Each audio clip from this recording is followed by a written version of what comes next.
guys, Micah with Greasons. Thank you for viewing us again. We're going to talk about the Ranger 1000, the brand new Ranger 1000, not the XP, just the 1000 today. And we're going to have its predecessor, which is the 900 XP, which has been a staple of the Polaris line for a long time. So today, we're going to talk about the improvements and why a 1000 is just so much better than a 900. So one thing that you could not absolutely do with a 900 Ranger is easily clean your radiator. The reason you want to do that, it keeps your engine cool. No brainer. So with the 1000, they fixed it. Pull tabs, clean your radiator out, put your grill back in. 2020 Ranger 1000 has 12 inches of ground clearance. That's versus the 900's 11 inches. Just that little bit of clearance makes a world of difference when you're trail riding, especially. But also the 2019 Ranger 1000 also has 6 cup holders. 6 cup holders versus 2 that the 900 had. The other thing you're going to notice is that you've got very substantial glove box room. You've got extra storage up underneath the 1000 that you did not have in the 900.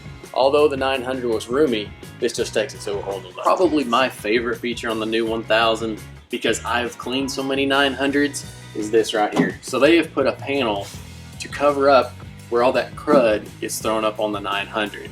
It is extremely time consuming, and there is just literally pounds and pounds and pounds of mud typically piled up in a 900. 20 Ranger also has this new canister air filter system. So basically pop the clips off, squeeze up on these 2 tabs, cover comes off. Really easy compared to the 900, which had it inverted. And then you've got a really functional and much better filter in a canister than you did in the flat filter.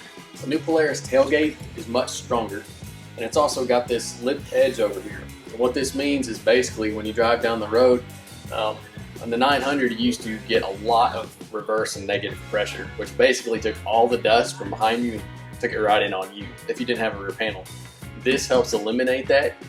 Maybe not completely, but it sure does make a world of difference.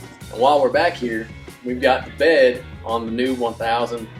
You've got a payload capacity of 1,000 pounds, so that's far outreaching the 900, and you pair that with a new 2,500 pound towing, which is industry leading. You've got a heck of a machine in the works here, and we're not even finished yet. Right, y'all, so here we've got a really common thing you'll see on a 900. In fact, there are 14 of them, and these are grease fittings or grease zerks. Very time consuming. These are greasable bushings on the 900, so if you got into any sloppy kind of situation where you got some debris up in the bearing itself or in the bushing, you're going to need to grease those to push all that back out. Again, very time consuming. Now on the 1000 you will see that there are none.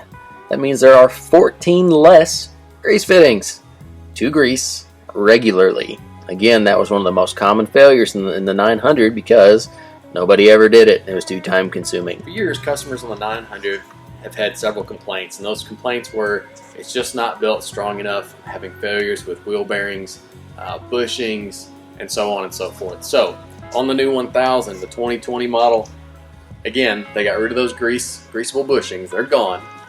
They have beefed up the wheel bearings. They have beefed up the clutch system. Our belts last longer at this point. We've also beefed up prop shafts, axles, bearings, things like that. They really have listened to their customers, and it shows in the new 1000. In addition to everything else that I've talked about, the 1000 also has about 1 gallon more on fuel storage and usability. So that means you can go further on a tank of fuel. But the real big thing on a 1000 is this. It has 55 foot-pounds of torque, more than the 900 did. However, it reaches that peak point at 3,600 RPMs versus almost 6,800 RPMs that came out of the 900. Layman's terms is this: you use less gas, your engine works less hard, and accomplishes more. And you got the 900 has been a workhorse for a lot of years now, but as you can see, the 1000 really does a phenomenal job of improving where the 900 left off. If you're interested in seeing these 1000s, they're a heck of a vehicle. Come see them, Greasing Polaris here on Albert Pike in Hot Springs. Ask for me, Micah, or Klaus. We'd be happy to help you and answer any questions that you may have about these great machines.